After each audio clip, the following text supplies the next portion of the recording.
Le travail de groupe, c'est un pilier de l'éducation, du monde professionnel, mais soyons honnêtes, c'est aussi souvent une source de frustration assez intense. Aujourd'hui, on va décortiquer comment on peut transformer ces défis en de vraies opportunités d'apprentissage. Pour ça, on va s'appuyer sur une série de stratégies qui ont fait leurs preuves, et on va les organiser autour de 3 grands principes. Et c'est la grande question en fait. Pour certains, c'est une super occasion d'apprendre à collaborer, de créer quelque chose de plus grand que la somme de ses parties. Et puis pour d'autres, c'est le souvenir de projets qui n'en finissent plus, de tensions, d'un sentiment d'injustice. On a tous un peu vécu les 2 côtés de la médaille. Ça parle à tout le monde, n'est-ce pas? Le fameux freerider, celui qui profite du travail des autres. La personne qui finit par tout faire toute seule parce que c'est plus simple. Les conflits de communication, les malentendus, ce sont des problèmes quasi universels qui peuvent vraiment gâcher toute l'expérience. Et c'est là que ça devient intéressant. La bonne nouvelle, c'est que ces frustrations ne sont pas une fatalité. Pas du tout. Avec la bonne approche, chaque défi peut devenir un levier d'apprentissage super puissant. Allez, on passe du problème à la solution. On attaque la première partie, le casse-tête du travail d'équipe. Parce que pour bien résoudre un problème, il faut d'abord le comprendre dans son ensemble. Pour y voir plus clair, on va regrouper nos stratégies autour de 3 piliers fondamentaux. D'abord, comment bien démarrer, comment bâtir des fondations solides. Ensuite, comment garder le cap tout au long du projet. Et enfin, comment gérer l'élément le plus imprévisible et le plus complexe, les relations humaines. Alors, plongeons dans ce premier pilier. C'est souvent dès le départ que tout se joue. Une bonne préparation en amont, ça peut éviter, franchement, 80% des problèmes qui pourraient survenir plus tard. La toute première étape, la base de tout, c'est le pourquoi. Pourquoi est-ce qu'on travaille en groupe sur ce projet? Est-ce que c'est pour développer une compétence technique? Pour apprendre à coopérer? Pour gérer un projet de A à Z? Les objectifs d'apprentissage et les critères d'évaluation doivent être absolument limpides pour tout le monde, dès la première minute. Regardez cet exemple, c'est très parlant. Dans ce modèle, le travail final ne représente que 40% de la note. La coopération et la capacité à intégrer les retours comptent quasiment autant. Ça change complètement la dynamique. Ça incite chaque membre à s'investir dans le processus et pas seulement à se focaliser sur le résultat final. On en vient à la formation des groupes. Laisser les gens se mettre par affinité ou à l'inverse les former au hasard, ça peut créer d'énormes déséquilibres.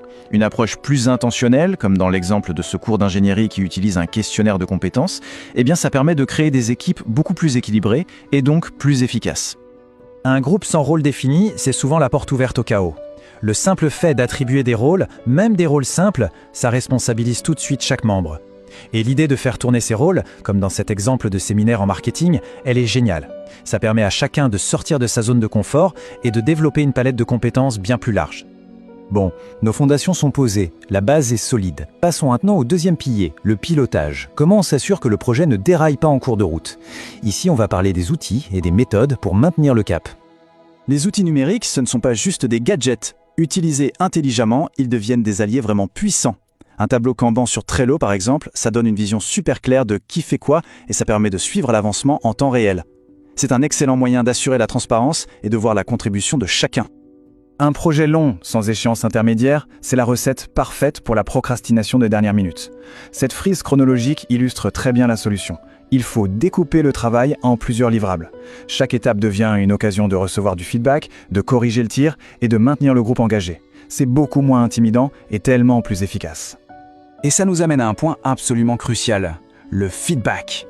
Le feedback, ce n'est pas quelque chose qu'on donne juste à la fin. Il doit vraiment irriguer tout le projet. Qu'il vienne des pairs ou de l'enseignant, il doit être régulier et surtout viser l'amélioration continue. C'est le vrai moteur de l'apprentissage collaboratif. On arrive maintenant au 3e et dernier pilier. Et c'est sans doute le plus délicat, la gestion de la dynamique humaine. Parce qu'au final, un projet de groupe, c'est avant tout une histoire de personnes qui interagissent. L'évaluation par les pairs, c'est un levier de responsabilisation incroyable. Quand on sait que sa contribution va être évaluée par ses coéquipiers, l'implication n'est plus du tout la même. Et le fait de le faire à plusieurs moments clés, au début, au milieu et à la fin, ça permet de repérer les problèmes comme les freeriders et de faire des ajustements avant qu'il ne soit trop tard. Au-delà de l'évaluation par les autres, il y a l'évaluation de soi-même. Prendre un temps pour réfléchir à sa propre contribution, se poser les bonnes questions comme on le voit ici, c'est une étape essentielle. C'est là que l'apprentissage devient vraiment personnel et profond. Il faut changer de perspective. Un conflit dans un groupe, ce n'est pas un signe d'échec, c'est une opportunité. Plutôt que de l'éviter ou de faire semblant qu'il n'existe pas, il faut donner au groupe des outils, comme une grille de médiation, pour qu'ils puissent gérer leurs tensions eux-mêmes. Le conflit devient alors un puissant moment d'apprentissage.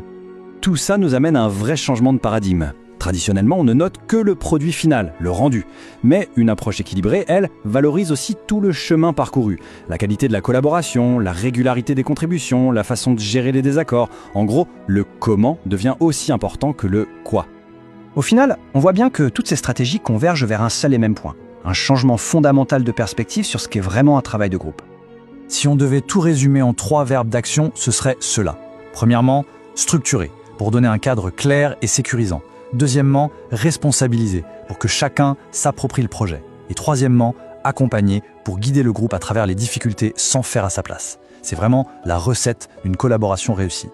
Cette citation résume ça à la perfection. L'objectif ultime, ce n'est pas simplement de produire un document ou une présentation en commun, c'est d'utiliser cette expérience collaborative pour apprendre, à communiquer, à résoudre des problèmes et, finalement, à grandir ensemble. On peut conclure avec cette question: et si on arrêtait de mesurer le succès d'un projet uniquement à sa note finale? Et si la véritable richesse, la vraie réussite, se trouvait dans les compétences développées, les conflits qui ont été résolus et toutes les leçons apprises en chemin? C'est une réflexion qui, je pense, change vraiment tout.